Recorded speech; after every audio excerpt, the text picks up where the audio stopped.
Hey, what's going on, everybody? So we just finished up the second fall practice. Really exciting stuff going here on Saturday night here on campus. Just finished with interviews as well. Today, offensive coordinator spoke to the media, as well as tight end Will Mallory and defensive players Zach McLeod and Amari Carter. And I'll get to some of the things that they had to say. But first, my observations from practice, because we were able to once again watch the entire practice. Unable to film but just for a few portions, but we're able to be out there the whole time. So just kind of my initial thoughts.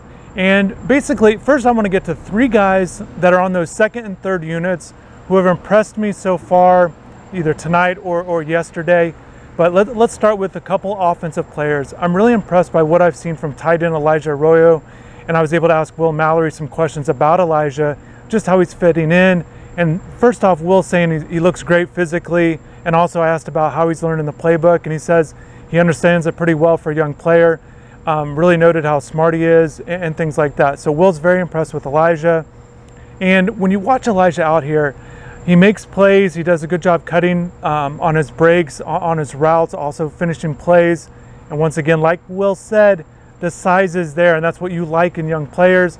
And I think he's definitely a player that might be able to play a little bit sooner than expected, even with a guy like Larry Hodges returning, who's been in the program for a few years. So keep your eyes on Elijah. I've been very impressed with him so far. Another guy that has impressed me quite a bit, maybe even more so than Elijah, is wide receiver Michael Redding III. I know many of you have asked about him. Very curious to see more of him. Today was another good day. He was arguably the best receiver out there today. Keyshawn Smith, another good day for him, which is good to see.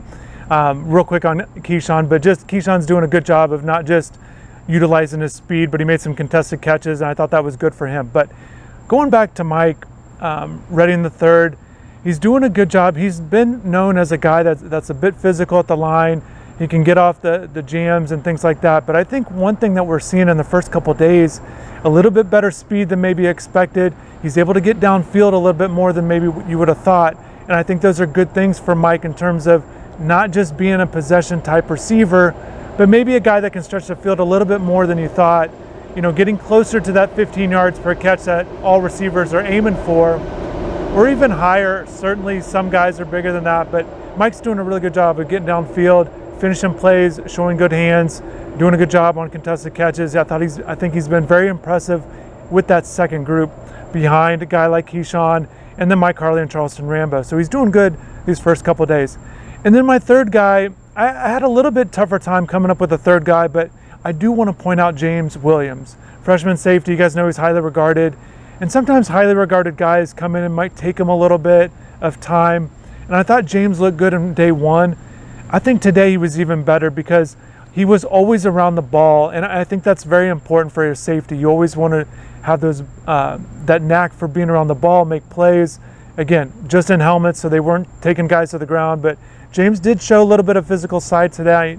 I think that was a good sign, and once again, he's in the play, and I think you'd like to see that. So showing a lot of range with his size, doing good, looks good in one-on-one or in drills, position drills, but also he's taking those reps to the team stuff, and he's looking good there too. So those are the three younger guys, or guys maybe on that second, third units that have impressed me so far. So going back to the top group, another good day for De'Aaron King. There was a sequence that I touched on the message boards during our live updates, but I'll touch on a little bit here in case you missed it. But there was a sequence where De'Aaron was they were doing 11-on-11 work. He looked off the outside receiver. Actually, this was 7-on-7. So he looked off the outside receiver. It looked like he definitely wanted to go to him, and I was kind of near that sideline a bit, so I was watching him, watching his eyes. He didn't go there, didn't force it, goes over the middle, picks up a gain there. Then he bounces back. Keyshawn Smith was on that outside. He actually looked at him, stayed on him through a back shoulder completion there, and Keyshawn made a good grab. I thought that was a very good sequence for De'Aaron to go back to the outside when it felt like he wanted to do it the time before, but again, didn't force it, but did a good job on completing that play later, basically getting it when it presents itself a little bit better. So good sequence for De'Aaron. Once again, he looks good moving with his feet, with his footwork and drills. And if you didn't know about his injury, honestly, if you just came out here for the first time, you wouldn't know that he had been injured. So he's looking good. And I definitely am looking forward to Coach Lashley talked today, but I wasn't able to ask him. But I'm very curious to see what he would have to say on maybe some areas they're working with De'Eric on improvement. Because look, let's put the injury aside. He's out here, he's doing everything, he's doing all the drills. Very curious to see what De'Eric wants to be better at. I know he's talked about connecting on deep passes a little bit more, maybe improving on the completion percent a few ticks. So those are a few things to watch for, but certainly very, very much looking forward to seeing how De'Eric kind of progresses through the fall once we get this injury stuff aside. So other things I'm noticing with that first unit, you're seeing a lot of competitive battles on the offensive line. Jalen Rivers actually got that first team rep at left guard. A lot of guys are competing for spots, and they were rotating guys in, but I just want to note that. Saw Jalen in there.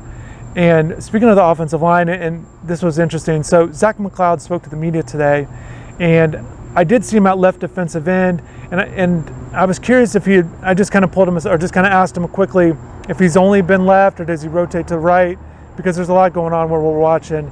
And he did say that one of the things they do on the defensive ends is they like to mix it up. Sometimes they're on the left side, sometimes they're on the right. And basically what Zach told me was he doesn't want to give guys a particular look all the time where they really know his tendencies and things like that. He likes to mix it up. And that's why he likes to move left and right side in addition to his teammates. So DeAndre Johnson, same thing.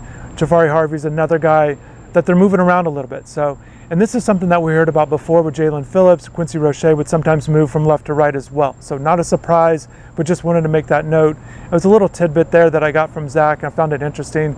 And another thing about Zach, he's very excited about playing the position. When we were talking about this, kind of these chess moves, he called it, he's just really excited about having these things to really think about. And I think sometimes at defensive end, you don't always think about the little things about understanding that play, how to play that position, because it's such a off the ball quickness, strength and things like that. But certainly that's a thinking, there's thinking that goes into it, because you're trying to beat that person consistently or set them up. You set up different moves, just some different things that Zach's certainly excited about. So another guy on defense I want to talk about is Bradley Jennings Jr. And I know there's been a lot of attention on Corey Flagg and some of the other linebackers. Keontra Smith is a guy making that position move. You know, I know that people are excited about, still curious what Avery Huff has, what can he bring to the table.